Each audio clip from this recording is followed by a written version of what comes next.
Hello and welcome back. Today we're reacting to some more Kurzgesagt in a nutshell. Today we're going to be watching The Egg, a short story. A lot of people have recommended this one. I think I may have heard a version of this before, I'm not sure.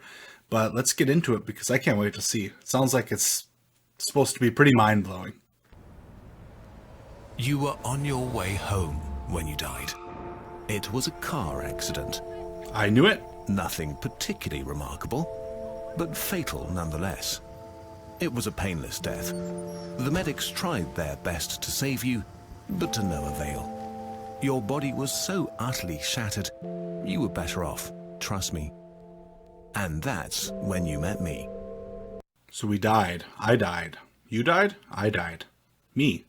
The story's about me. I died. What happened? Where am I? You died, I said, matter-of-factly. No point in mincing words. There was a truck, and it was skidding. Yes. I died. Yes. But don't feel bad about it. Everyone dies. You looked around. There was nothingness. That is the thing about death. It's the thing that connects us all. We will all eventually die. No matter what, it's unavoidable. Even if we make huge breakthroughs with biological immortality, it will end eventually. No matter what advancements we have, even if we figure out full-blown immortality, we'll still die eventually because our planet will cease to exist. Our sun will cease to exist. Anything worth sustaining life or able to sustain life in this universe will cease to exist. Just you and me. What is this place? Is this the afterlife? More or less. Are you God? Yes, I'm God. My kids? My wife? What about them? A lot of people that have scientific backgrounds don't necessarily think the highest of religion. And a lot of people with religious backgrounds sometimes frown upon the thought that a lot of scientific people have, in that when you're dead, it's just done. You're over, right? There's nothing past that. You cease to exist, and that's it. Now, I'm not saying everybody, okay? I'm not making these huge generalizations. It's not everybody. But as a general rule, a lot of people in those categories feel that way, right? But to me, I believe that a death where it ends and there's nothing beyond is very beautiful in its own way as well. Because you're made up of trillions and trillions of particles and molecules and this material that's been forged in the hearts of exploding stars over millions and millions, billions of years. So many things had to line up perfectly for you to be here today. So many things had to go just the right way. And when you're done, you give that back to the universe. You give that material back to the universe. And who knows, in a few million, billion years, maybe you will be part of new life on a completely different planet. A life that maybe doesn't have the same faults humanity does today. To me, I think that's very poetically beautiful as well. Will they be all right? That's what I like to see, I said. You just died and your main concern is for your family. That's good stuff right there. You looked at me with fascination. To you, I didn't look like God. I just looked like some man, or possibly a woman. Some vague authority figure, maybe. Don't worry, I said. They'll be fine. That Your music kids in the will remember background. you as perfect in every way.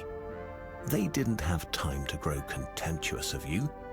Your wife will cry on the outside, but will be secretly relieved. That's harsh. Ouch. On that note, as a parent myself, I have 2 children, 2 boys. And they are my everything in the world. I mean, they mean more to me than anything possibly ever could come close to. And if I get one thing out of life, if I could have one wish granted, it would be to ensure that my kids outlive me. Not only, of course, do I want the best for them as their parent, and I want them to live as long and as healthy and prosperous of a life as possible, but also from a selfish standpoint, in that I don't think I could handle the other way being true. That would be the single most difficult thing I could think of in my life to have to endure. And the part about the wife being relieved, that's rough, man. That's rough. To be fair, your marriage was falling apart. If it's any consolation, she'll feel very guilty for feeling relieved. Oh, so what happens now? Do I go to heaven or hell or something? Neither. You'll be reincarnated. Ah. So the Hindus were right. All religions are right in their own way. Walk with. That's one of the things that a lot of people don't seem to realize. And I know I'll probably get comments saying, well, of course people realize this. And I'm not saying no one realizes this, but a lot of people don't realize that many religions have shared roots, that they come from the same similar origins and have evolved over time.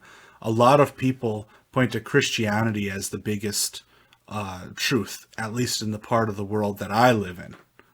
And they don't realize or want to acknowledge the fact that Christianity is a pretty young religion compared to some of the other religions out there. It's shocking, a lot of the similarities between a lot of the religions. And I guess that's all I'll say on it. This isn't meant to be a religious rant, right? With me. You followed along as we strode through the void. Where are we going? Nowhere in particular. The visuals are awesome. We talk. So, what's the point then? When I get reborn, I'll just be a blank slate, right? A baby. So, all my experiences and everything I did in this life won't matter. Not so. You have within you all the knowledge and experiences of all your past lives. You just don't remember them right now. I stopped walking and took you by the shoulders. Your soul is more magnificent, beautiful, and gigantic than you can possibly imagine. That was cool. A human mind can only contain a tiny fraction of what you are. It's like sticking your finger in a glass of water to see if it's hot or cold. You put a tiny part of yourself into the vessel, and when you bring it back out, you've gained all the experiences it had. You've been in a human for the last 48 years, so you haven't stretched out yet and felt the rest of your immense consciousness. If we hung out here for long enough, you'd start remembering everything. But there's no point to doing that between each life. How many times have I been reincarnated then? Oh, lots. Lots and lots. And into lots of different lives. This time around, you'll be a Chinese peasant girl in 540 AD. In 540 AD? So you're going back in time? Wait. What? You're sending me back in time? Well, I guess technically, time as you know it only exists in your universe. Things are different where I come from. Where you come from? Oh, sure. I come from somewhere else. And there are others like me. I know you'll want to know what it's like there, but honestly, you wouldn't understand. At least he's blunt about it, right? You wouldn't understand. Don't worry about it. Oh, you said, a little let down. But wait, if I get reincarnated to other places in time, I could have interacted with myself at some point. It's a good point. Sure, happens all the time. And with both lives only aware of their own lifespan, you don't even know it's happening. So, what's the point of it all? I looked you in the eye. The meaning of life, the reason I made this whole universe, is for you to mature. You mean mankind? You want us to mature? No, just you. I made this whole universe for you. Just With me? each new life, you grow and mature and become a larger and greater intellect. Just me? What about everyone else? There is no one else. In this universe, there's just you and me. You stared blankly at me. But all the people on Earth, all you, different incarnations of you. Ah. Wait, I'm everyone. Now you're getting it. I'm every human being who ever lived. Wow. Or who will ever live. Yes. Huh. I'm Abraham Lincoln. And you're John Wilkes Booth, too. I'm Hitler, you said, appalled. Huh. And you're the millions he killed. I'm Jesus. And you're everyone who followed him. You fell silent. Every time you victimize someone, I like you were this. victimizing yourself. Every act of kindness you've done to yourself. Every happy and sad moment ever experienced by any human was or will be experienced by you. Is there a name for this belief that this might be the way things are?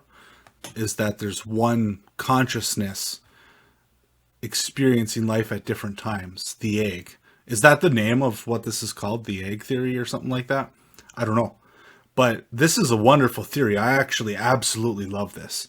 Especially since I have a very strong belief that where we are right now as a species, we're at a very critical point where we, for the first time in our existence, have the ability to wipe ourselves off the planet and obliterate ourselves.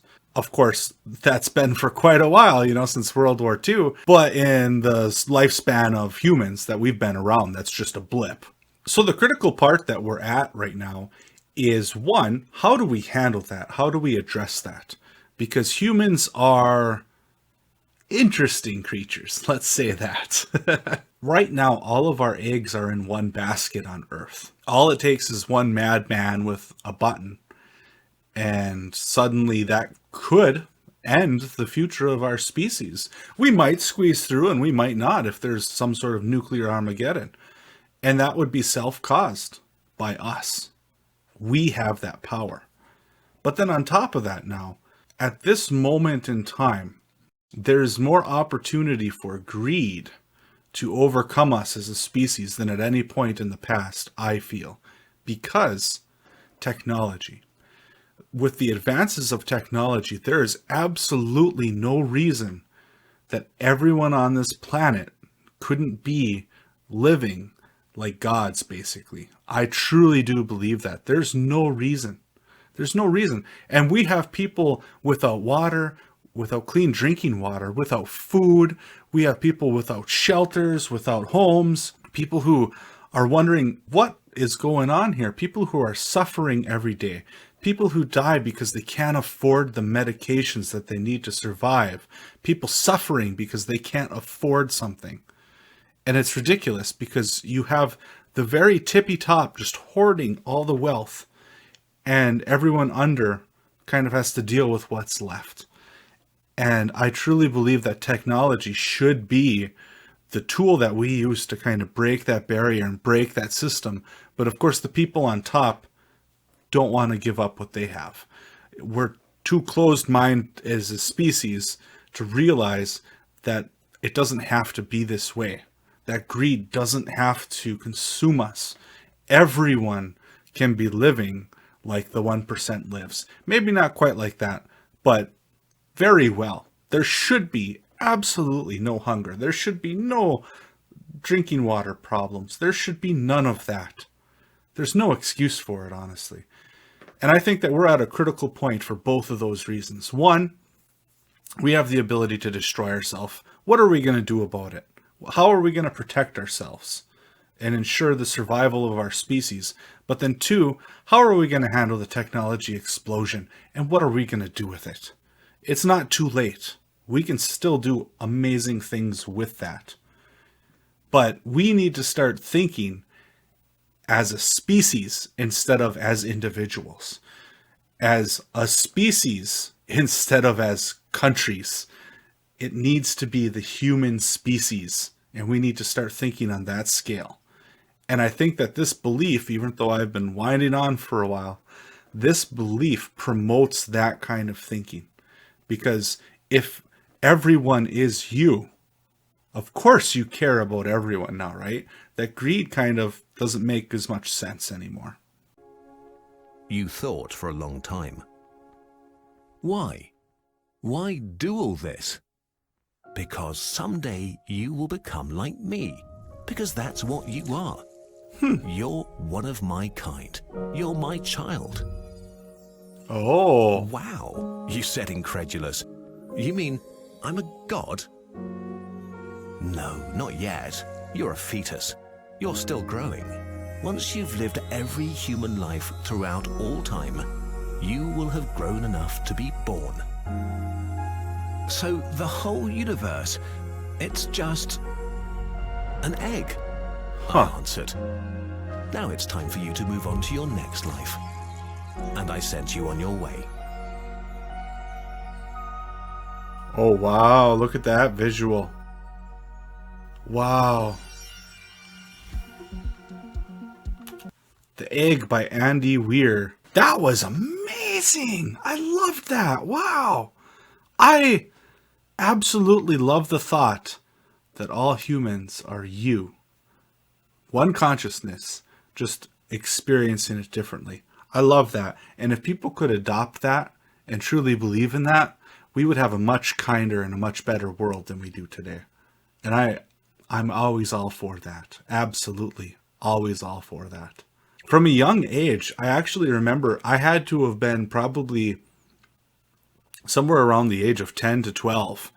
And I had to remember having this thought about wondering, how do we know anything or anyone else is real? Because I'm me, and my experience is me. I can test, I can know my own experiences, but how do we know other people? And I never came up with the thought or the idea that maybe we are all one consciousness. But I do remember thinking that, how do we know that? How do we know that everything else isn't just fake or a hallucination or a simulation or something? We know ourselves are real, but what about everything else? And that actually really bothered me as a child, which is probably odd, but it did. It really bothered me. And this is kind of a really cool answer for that. I really enjoyed it. Can't wait for the next one. Anyway, thank you so much for watching. I really appreciate it. And I hope that you have yourself such a wonderful day.